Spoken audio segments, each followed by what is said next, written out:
Vamos abrir a palavra de Deus, livro de Atos dos Apóstolos, capítulo 19. Semana passada nós vimos a primeira sessão de Atos 19, quando Paulo chega pela segunda vez à igreja de Éfeso. Ele prega ali a alguns discípulos que diziam ter crido no Senhor, mas não recebido ainda o Espírito Santo. E Paulo evangeliza aqueles homens e eles creem de fato, o Espírito Santo desce sobre a vida deles. E ali realmente nós temos agora uma igreja com discípulos que creem exatamente como é revelado na palavra do Senhor. Agora a segunda parte do texto, do verso 8 até o versículo 12, nós vamos tratar hoje. Paulo ainda está em Éfeso e ele vai entrar em alguns embates. Observe, verso 8. Durante 3 meses, Paulo frequentou a sinagoga, onde falava ousadamente, dissertando e persuadindo com respeito ao reino de Deus. Visto que alguns deles se mostravam empedernidos e descrentes, falando mal do caminho, diante da multidão, Paulo, apartando-se deles, separou os discípulos, passando a discorrer diariamente na escola de Tirano. Durou isto por espaço de 2 anos, dando ensejo a que todos os habitantes da Ásia ouvissem a palavra do Senhor, tanto judeus como gregos. E Deus, pelas mãos de Paulo, fazia milagres extraordinários, a ponto de levarem aos enfermos lenços e aventais do seu uso pessoal, diante dos quais as enfermidades fugiam das suas vítimas e os espíritos malignos se retiravam. Somente até aí. Vamos orar ao Senhor. Deus Santo, nós te pedimos, ó Senhor, como já fizemos na oração pastoral, que o Senhor fale conosco nessa noite, que o Senhor quebrante, Senhor Deus, o nosso coração, e não permita, Senhor Deus, que nós sejamos empedernidos, endurecidos, como diz o texto, mas que quando o sol da justiça seja lançado sobre o nosso coração, Senhor, ele se derreta e se converta. Que haja arrependimento, que haja mudança de vida, que o Senhor nos anime, que o Senhor salve, que o Senhor faça tudo que foi escrito nos teus decretos para essa noite. Então somente, Senhor, abre o coração do teu povo e abre a minha boca para pregar o Evangelho, Senhor Deus, de maneira fiel, de maneira prática e clara, Senhor. Não me permita ser um empecilho para os teus filhos, Senhor, mas uma ponte para que o Evangelho chegue aos seus corações. Em nome de Cristo nós te pedimos. Amém. O trabalho sempre foi uma característica muito próxima do cristianismo. Deus é trabalhador, desde o começo ele é apresentado assim. Os primeiros dias é dito nos primeiros versículos da Bíblia que Deus trabalhou 6 dias e descansou 1 dia. Veja, Deus não é preguiçoso, ele não descansa 6 dias e trabalha 1, mas ele trabalha 6 e descansa 1. Isso é um padrão para aquele que é servo de Deus. Não podemos ser ociosos. Não temos o direito de ficarmos sem fazer nada. Mesmo quando um crente fiel está desempregado, ele não sossegue enquanto ele não consegue um emprego. Porque ele quer ser como o seu Senhor, trabalhador, honesto, e ganhar o pão de cada dia com o suor do seu rosto. Só que o trabalho em si não é tudo, não é só você trabalhar e então dessa maneira você vai ser como Deus. Porque muitos ímpios também trabalham e não glorificam a Deus. Primeiro por não darem graças ao Senhor, e porque até o modo que eles trabalham também não glorifica a Deus. Um sermão já pregado aqui pelo pastor Paulo Brasil, né, no texto de Efésios. Queria lembrar os irmãos desse texto, Efésios capítulo 4, verso 28, diz assim: aquele que furtava, não furte mais, antes trabalhe, fazendo com as próprias mãos o que é bom, para que tenha com que acudir ao necessitado. Então, não é só trabalhar, né? Veja, é uma substituição do que você fazia antes, pela obra da redenção. Antes você furtava. Até aqueles que trabalham, depois de ouvirem a pregação do Evangelho e serem salvos, eles mudam o modo de trabalhar, eles passam a pensar diferente. Porque, por exemplo, até o ladrão pode dizer: eu trabalho, meu trabalho é furtar. Ele pode dizer isso. E outros que trabalham aparentemente de modo honesto e que se desgastam aparentemente nesse tipo de trabalho, mesmo assim eles podem estar furtando, porque eles furtam, por exemplo, a ideia do outro. Eles furtam o que o outro faz, ele passa por cima do outro para alcançar um determinado grau na profissão. Então eles estão trabalhando, mas eles não glorificam a Deus. Você, em primeiro lugar, você deixa de furtar e você passa a trabalhar honestamente. Não só isso, o texto ainda diz: com as próprias mãos. Você não é uma pessoa que depende dos outros, mas você trabalha com as mãos, é do fruto, né, do suor do teu trabalho que você vai comer. E isso com o intuito com o que é bom. Você fazer o bem, ajudar o necessitado, né, ajudar a viúva, aquele que precisa. Todo o teu recurso que você ganha tem uma finalidade boa. É para a tua família, para sustentar a tua casa, é para a tua igreja, para contribuir no reino de Deus, e é também para fazer o bem com o necessitado. Isso é trabalhar como Deus trabalha. Então, voltando lá para Atos 19, você vai perceber que nós temos um homem muito trabalhador aqui. É clara a menção de Paulo como um trabalhador no texto de Atos 19. Não só nesse texto, mas na sequência que nós temos visto. Paulo já passou por várias cidades: Bereia, Tessalônica, Filipos, Éfeso a segunda vez, Corinto. Ou seja, é um homem incansável, ele não para de pregar.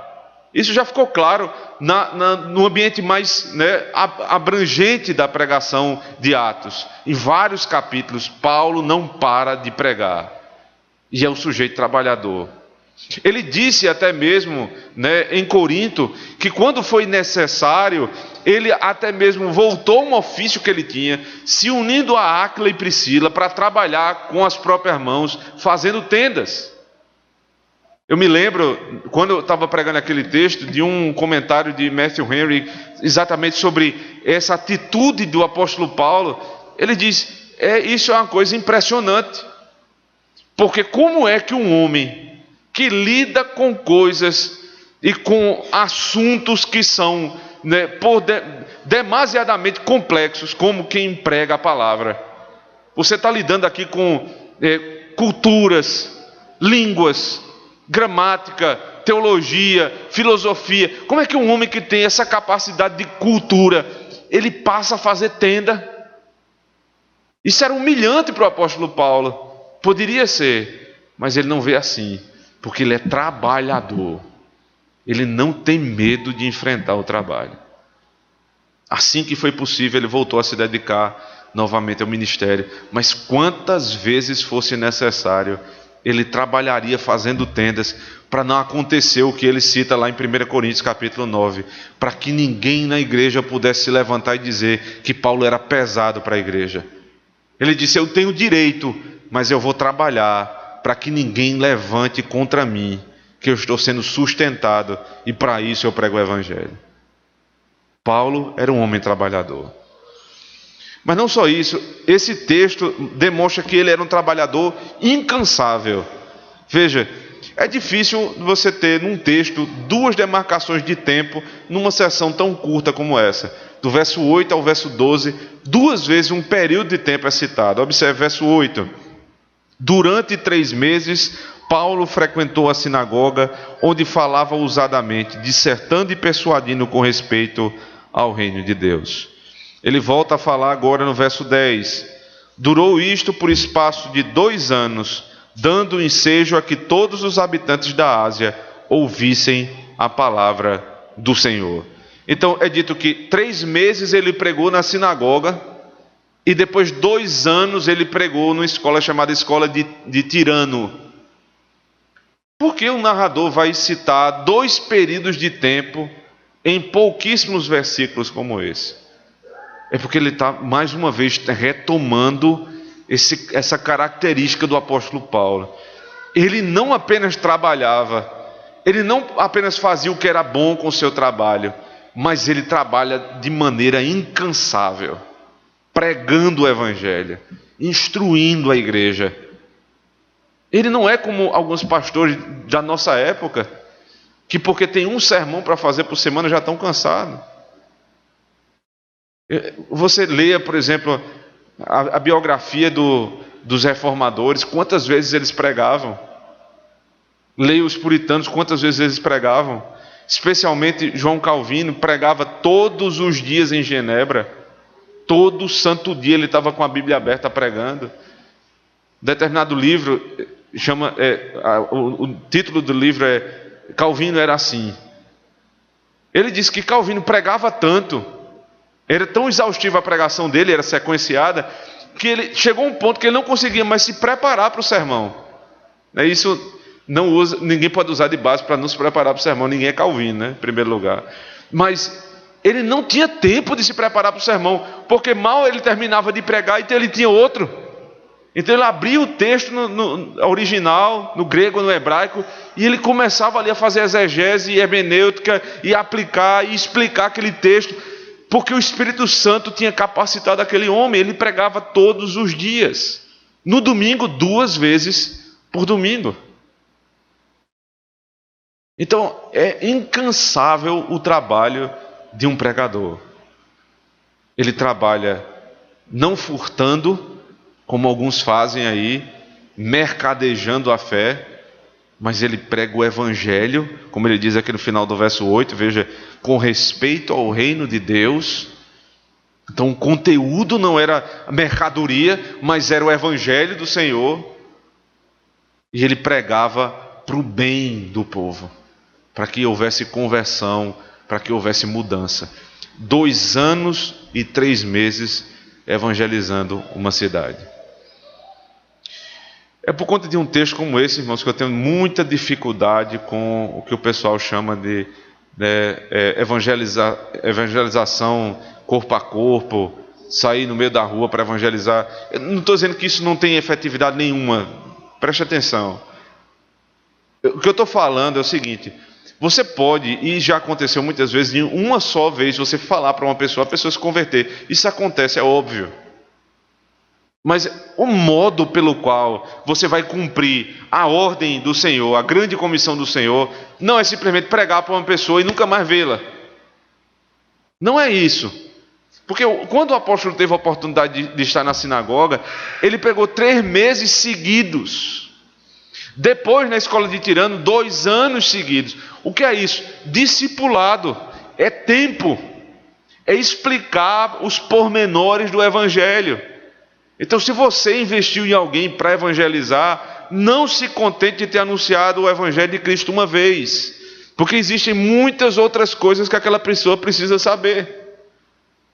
Lembre-se, quando Cristo fala ali em Mateus 18, no final de Mateus, né, quando ele vai falar sobre Mateus 28, verso 18 a 20, quando ele vai dar a grande comissão, ele diz: fazei discípulos. Ninguém faz discípulo de uma vez só. O apóstolo sabia disso, e ele pregava repetidas vezes, como ele vai dizer mais adiante no próprio livro de Atos. Ele diz, capítulo 20 de Atos: preguei todo o conselho de Deus, publicamente e de casa em casa. Era um pregador incansável, e um pregador que não se contentava em falar do evangelho uma vez só, mas ele queria se aprofundar com os irmãos. Durante 3 meses, Paulo frequentou a sinagoga. Isso é comum acontecer, sempre que ele chega numa cidade, ele procura a sinagoga. Por quê? Ele está cumprindo as ordens do mestre dele. Mateus capítulo 10, verso 6. O próprio Senhor disse que eles deveriam primeiro procurar as ovelhas perdidas da casa de Israel. E só depois eles iriam pregar aos gentios. Então Paulo cumpre exatamente as ordens de Cristo. Lembre-se, o livro de Atos, como bem disse o pastor Paulo Anglada, poderia ter outro título. Atos do Senhor Jesus Cristo por meio dos apóstolos.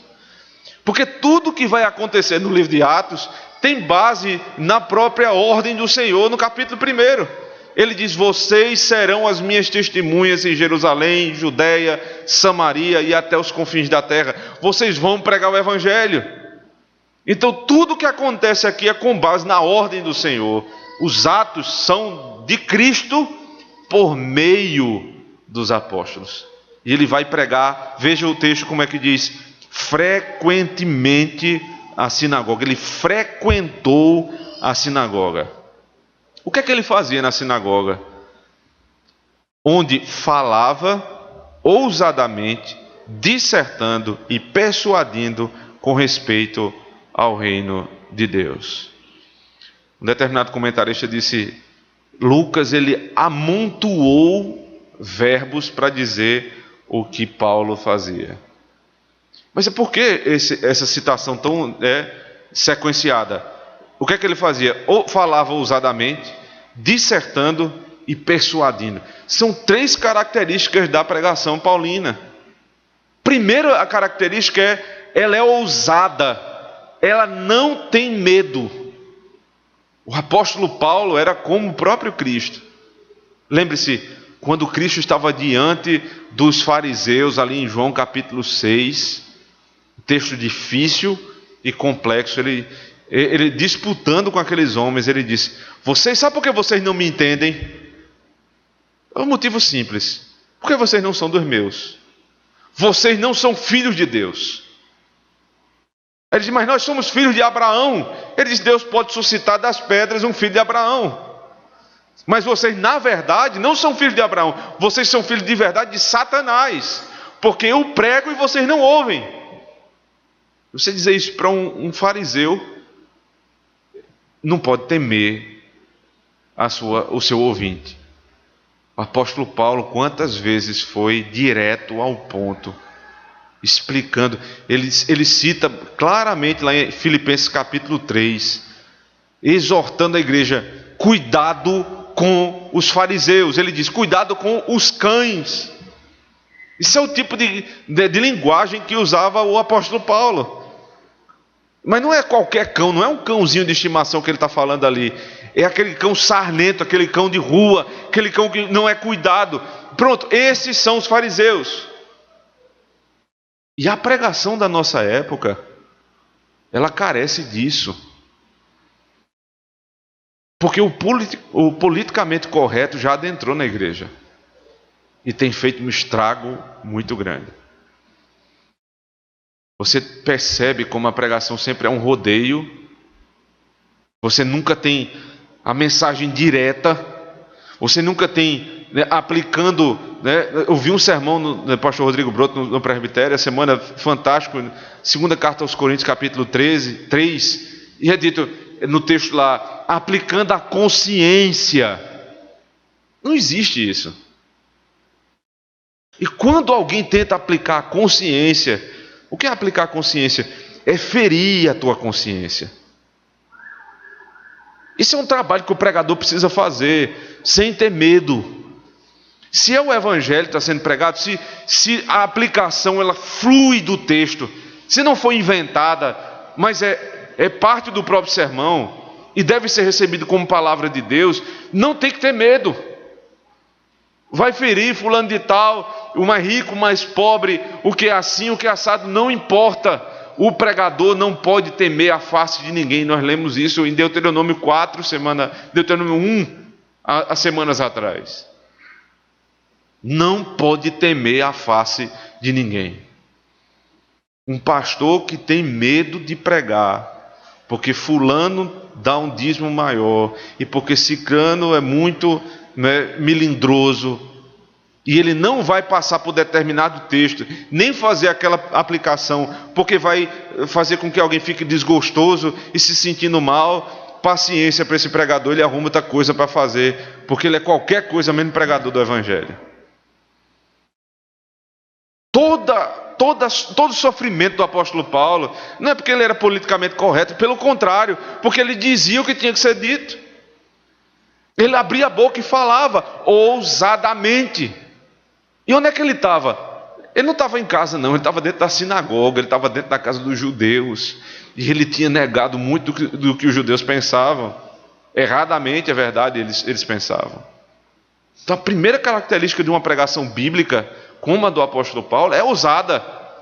Então, se o pregador é muito cheio desse milindre, ele fala um negócio e ele pede desculpa, então ele não fale. Ora, se é para pedir desculpa, não fale. Mas Paulo é ousado e não tem medo de pregar o Evangelho. Segundo verbo que é usado é dissertando. Dissertando. Aqui está claro, né, que uma dissertação, você imagina uma dissertação de mestrado, que é muito parecido com a ideia aqui. Onde você vai argumentar. Onde você tem perguntas, que geralmente fazem parte da parte inicial, né? Elas estão na parte inicial do trabalho. Perguntas que são suscitadas por conta da temática. Então você tem um tema e você tem perguntas. Aquelas perguntas, elas precisam ser respondidas ao longo do trabalho com argumentação. E no final haverá uma conclusão. Então a instrução do apóstolo Paulo era mais ou menos essa. Ele dissertava. Então, alguém levantava um problema, e aí no sermão ele dissertava, argumentando logicamente, ferindo a consciência daqueles que o ouviam, sem ter medo e usando lógica para isso. Você percebe como um pregador precisa ser bem preparado? Ele precisa ser ousado, mas ousadia só também não adianta, né? Se você for só ousado, não resolve nada. Porque ele precisa aprender a argumentar logicamente, convencendo, que é o que vai ser dito logo no verbo seguinte. Persuadindo. A argumentação ousada que persuadia. Terceira característica da pregação paulina. Primeiro é ousada, segundo é lógica, né? Dialética lógica, e em terceiro lugar, ela persuade. E aqui a ideia de persuadir já não é mais a lógica simplesmente, mas aqui é a retórica. É a capacidade do pregador de mexer com a tua mente, com os teus pensamentos, né? Com perguntas retóricas, com ilustrações retóricas que fazem você pensar, raciocinar e se questionar a respeito daquele determinado tema. Isso é uma pregação bíblica. Não tem medo, é ousada, é lógica, não é... Porque tem pregação que de lógica não tem nada. Né? O sujeito começa no texto, depois ele cita outro texto, depois ele nunca mais ele volta para aquele texto ali, e aí é aquele sermão, um assunto puxa o outro. É mais ou menos isso aí. E no final, amém, e acabou o sermão. Aqui não, aqui está tudo conectado.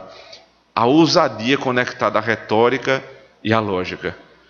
O que é que acontece então? Qual é o conteúdo dessa pregação com respeito ao reino de Deus?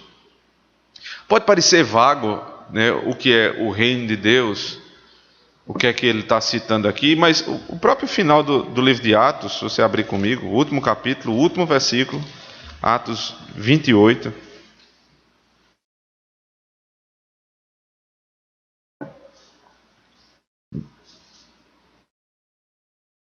Diz assim, verso 31.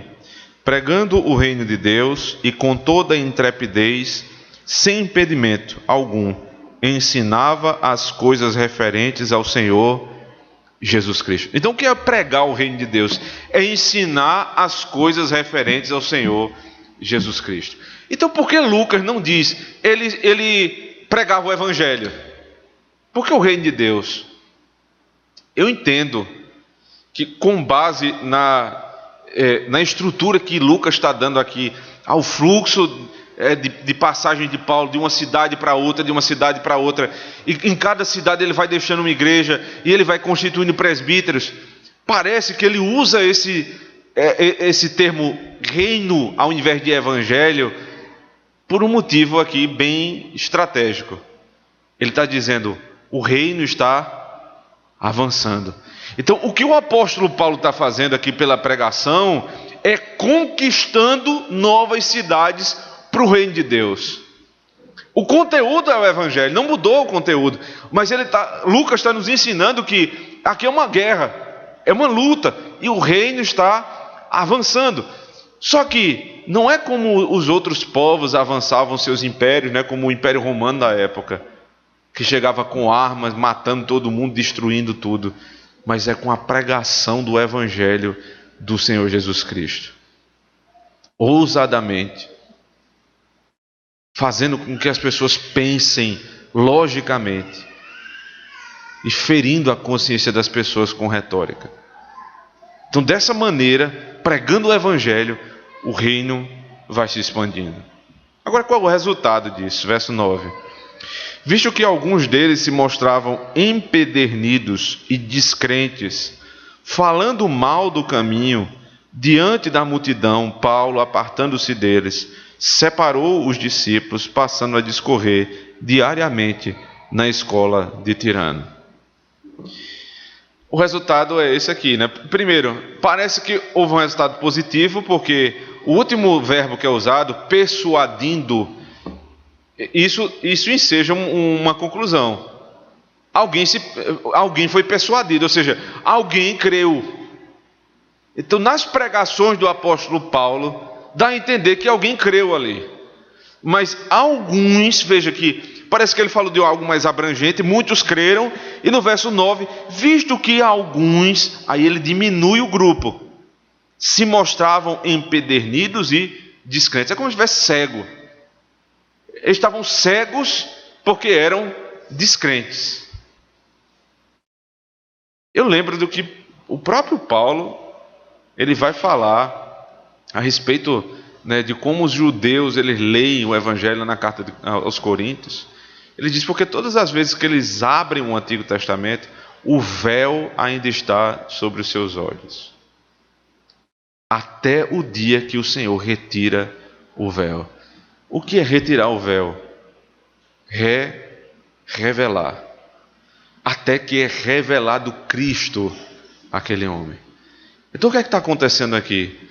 A uns o véu foi retirado, e eles foram, pela ousadia de Paulo, pela maneira lógica e retórica do apóstolo Paulo, por meio da obra do Espírito Santo, foram persuadidos. E outros continuaram com o véu sobre o rosto. Então, qual é a reação desses que não creram? Eles vão perseguir. Eles não são neutros, preste atenção nisso. Aqueles que não creem não são neutros. Porque alguém pode dizer, não, fulano, ele não crê no evangelho, mas ele é muito comum dizer, ele é um amigo do evangelho. Só tem uma pessoa que é amigo do evangelho, é o crente. Não tem ninguém amigo do evangelho, a não ser os que creem. Porque aqueles que não creram, é dito pelo texto, falando mal do caminho diante da multidão. Então eles não ficam calados. Os descrentes, os ímpios, os que têm um coração empedernido, eles não se calam. E é interessante que muitos não creram também da primeira vez que o apóstolo Paulo esteve aqui, mas a reação foi outra. Observe, capítulo 18, verso 20. O que é que eles disseram a Paulo quando Paulo disse que ia embora da primeira vez? Rogando-lhes eles que permanecesse ali, mas algum tempo não acedeu. A primeira vez que ele foi para a sinagoga e pregou, esses mesmos aqui que agora são ditos empedernidos e cegos e descrentes, eles não se revoltaram. Qual é a distinção da primeira para a segunda vez? Por que a reação agora é essa? Porque a primeira vez Paulo pregou uma vez só. E assim, vamos e convenhamos, dificilmente alguém vai se levantar contra alguém que prega salvação. A primeira vez que você vai pregar numa igreja, né? Quando um pastor é chamado para pregar numa igreja, ele não vai dar lição de moral na igreja, nem vai pregar doutrinas complexas, porque no sentido de pastoralmente, porque aquilo ali é um trabalho do pregador que Deus separou para aquela congregação. Ele vai tratar do tema que lhe foi dado e pronto, né? Então, é muito mais fácil você gostar do conferencista do que do pastor da sua igreja. Porque aquele que vem para a conferência, aquele que vem para o aniversário da igreja, ele vai pregar uma vez para você. E também ele só tem uma chance, né? Se ele for ruim, ele vai ficar com isso marcado para o resto da vida dele. Mas ele tem a chance de pregar bem e você ficar com aquela impressão boa. Porque ele vem pregar o evangelho, ele vem falar sobre questões bíblicas que são complexas, mas geralmente é amenidade. Geralmente nas conferências é assim que acontece. E Paulo, quando pregou da primeira vez, não teve muita dificuldade. Só que quando ele veio da segunda, que passou 3 meses pregando, aí as coisas mudaram. Por que mudaram? Porque aí Paulo não falou somente dos indicativos do evangelho. Ele começou a falar dos imperativos do evangelho. O que precisa mudar na minha vida. Ele foi aplicar à igreja. E isso todo sábado ele fazia. Então, escutar uma pessoa uma vez, provavelmente você goste muito dela e você comece a comparar ela com um pastor da sua igreja. Mas não faça isso. Porque eles fizeram com o apóstolo Paulo. Depois, quando foram conhecê-lo, realmente o que ele pensava, que ele começou a dizer as implicações de crer em Cristo, o que precisa mudar na minha vida, o que precisa mudar na minha família, o que precisa mudar no meu trabalho, o que precisa mudar no culto. Quando isso começa a ser tratado numa igreja, aí você vê que as pessoas com o coração empedernido e descrente se levantam contra o pregador. Pregar em conferência é a coisa melhor do mundo. Difícil é pregar todo domingo. Então eles falam mal do caminho, verso 9, e Paulo, apartando-se deles, separou os discípulos. Eu achei muito interessante isso aqui, o que é que Paulo faz, né? Ele não vai insistir. Se na sinagoga não está dando certo, ele se aparta. Ele ensina isso também na primeira carta aos Coríntios, capítulo 7, quando uma mulher está casada com um descrente, e o descrente quer se apartar, né? É ele que quer, não é ela. Então, ele diz a essa mulher que se aparte, Deus vos tem chamado a paz. E ele está colocando em prática esse princípio. Não querem ouvir a pregação, eu vou me apartar, mas eu vou levar os discípulos comigo. Deus nos tem chamado a paz. E aí ele vai seguir a paz em outro lugar, veja, passando a discorrer, final do verso 9, diariamente na escola de Tirano. Quando Deus fecha uma porta no lugar, Ele abre uma porta muito maior em outro. Quando parece que vai haver uma derrota para o reino de Deus, na verdade a derrota é uma vitória muito superior.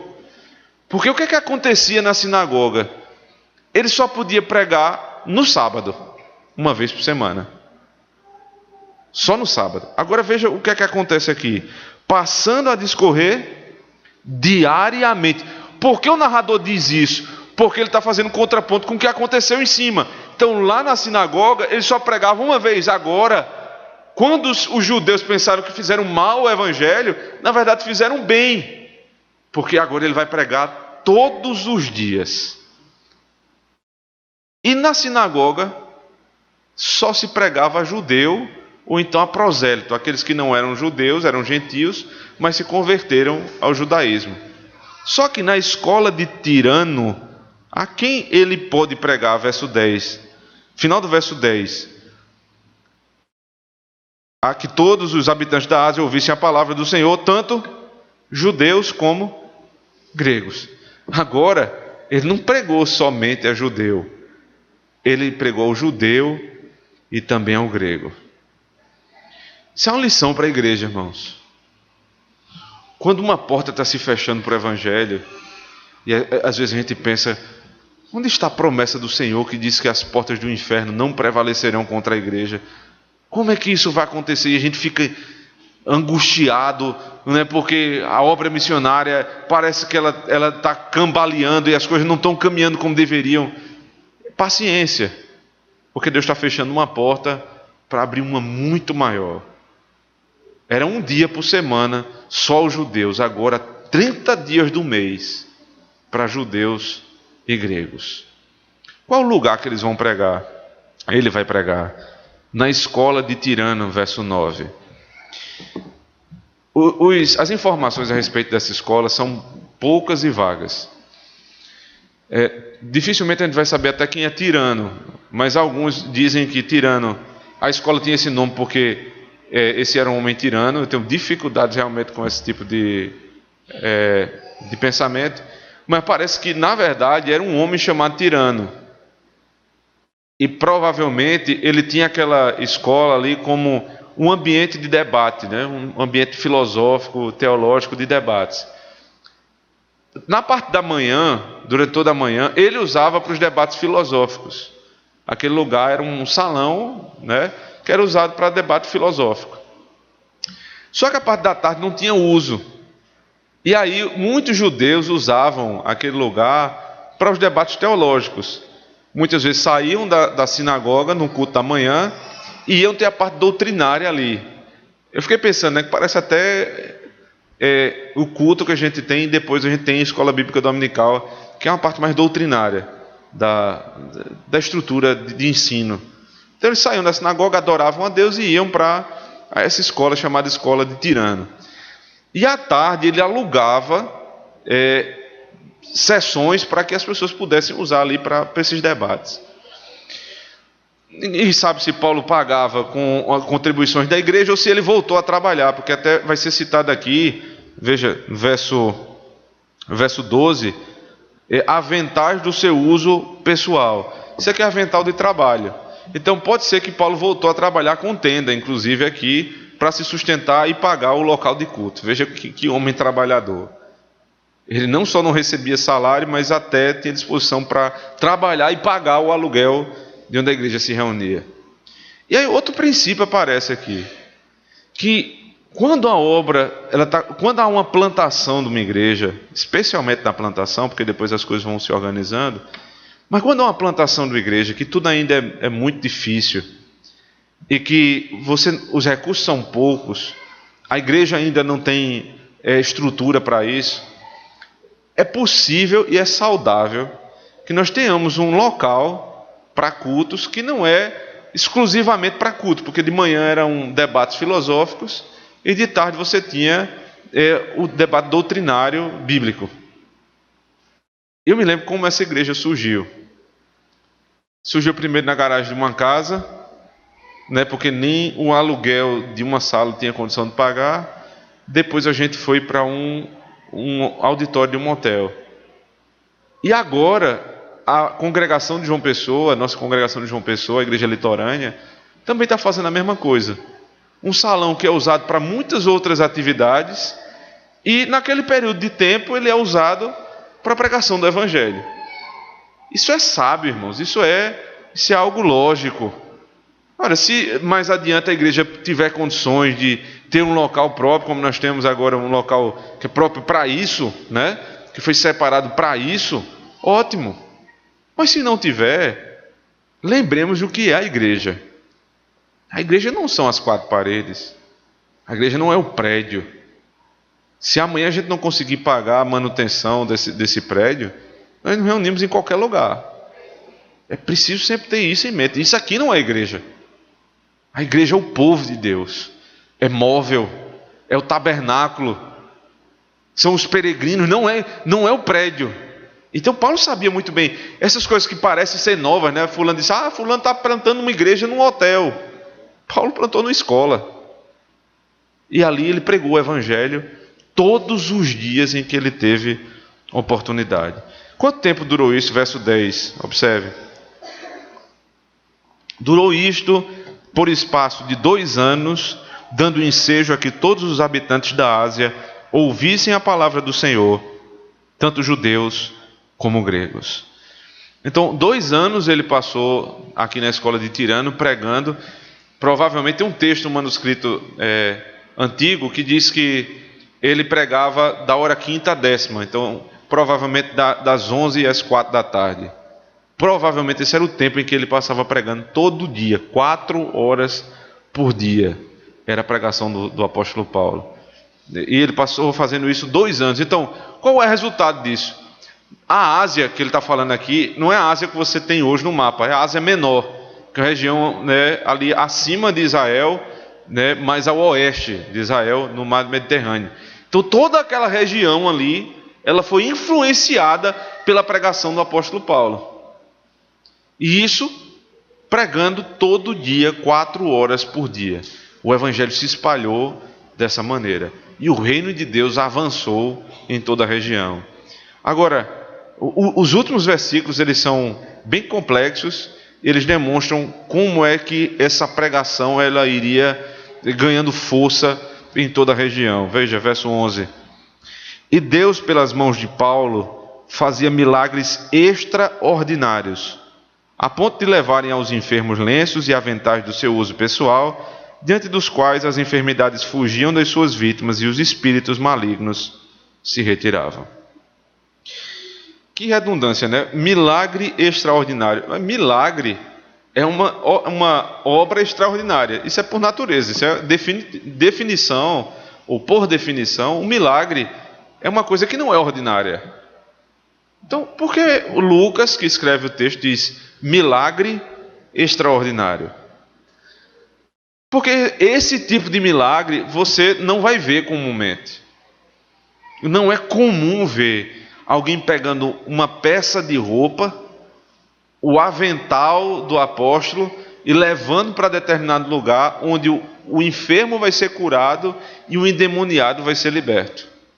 Isso não era comum. Então, por isso que é milagre extraordinário.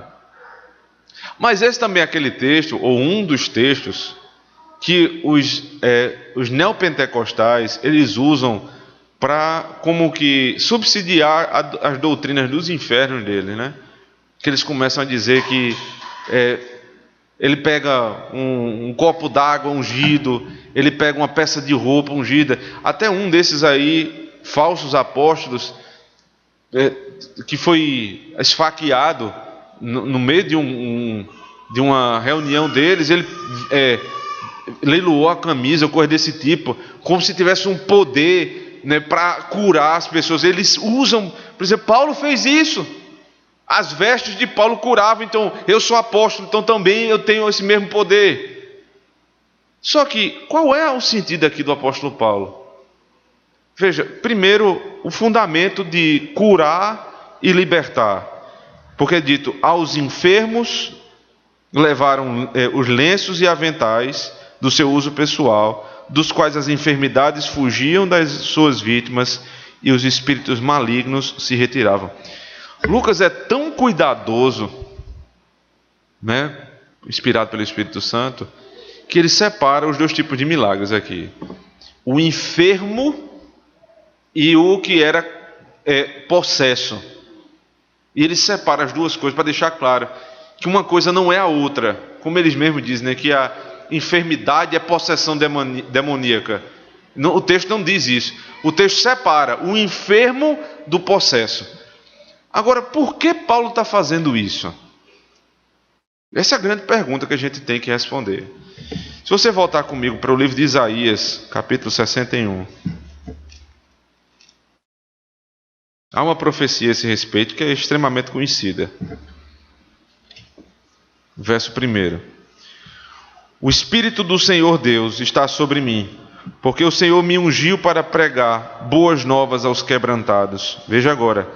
Enviou-me a curar os quebrantados de coração, a proclamar libertação aos cativos e a pôr em liberdade os algemados. Esse mesmo texto é usado nos evangelhos por Cristo, dizendo que o Espírito do Senhor está sobre ele. Ou seja, tudo que vem aqui como implicação do Espírito estar sobre ele, é a obra dele, diz respeito a ele.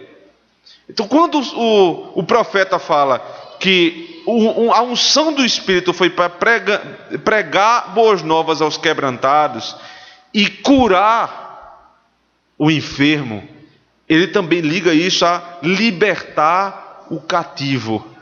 Você percebe que é exatamente aquilo que está sendo dito lá no Novo Testamento? Curar enfermo e libertar o cativo, inclusive com a mesma distinção que o apóstolo faz. Então o que é que está acontecendo lá no Novo Testamento?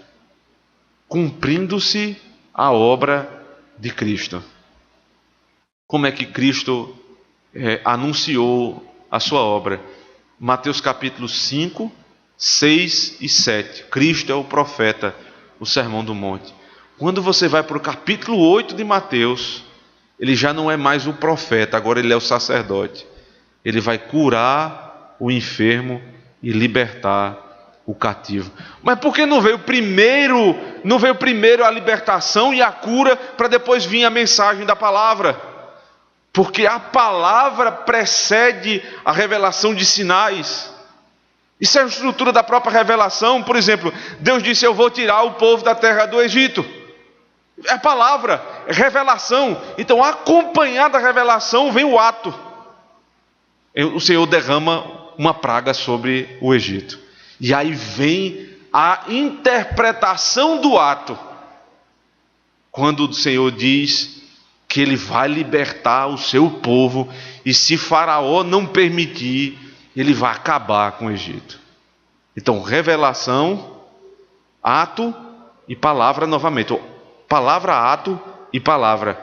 E essa é a estrutura da profecia, que está sendo revelada lá no Egito, na saída do povo, que é revelada aqui, a palavra que está sendo dita, o ato da morte e consumação da obra de Cristo, e a interpretação do ato com o sinal. Agora você, progredindo comigo para a nova aliança, Marcos capítulo 16,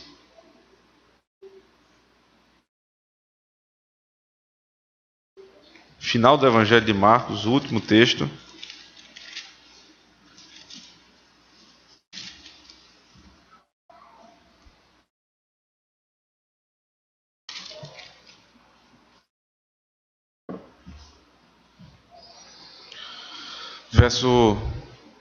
Verso 14. Finalmente apareceu Jesus aos 11, quando estavam à mesa, e censurou-lhes a incredulidade e dureza de coração, porque não deram crédito aos que tinham visto já ressuscitado.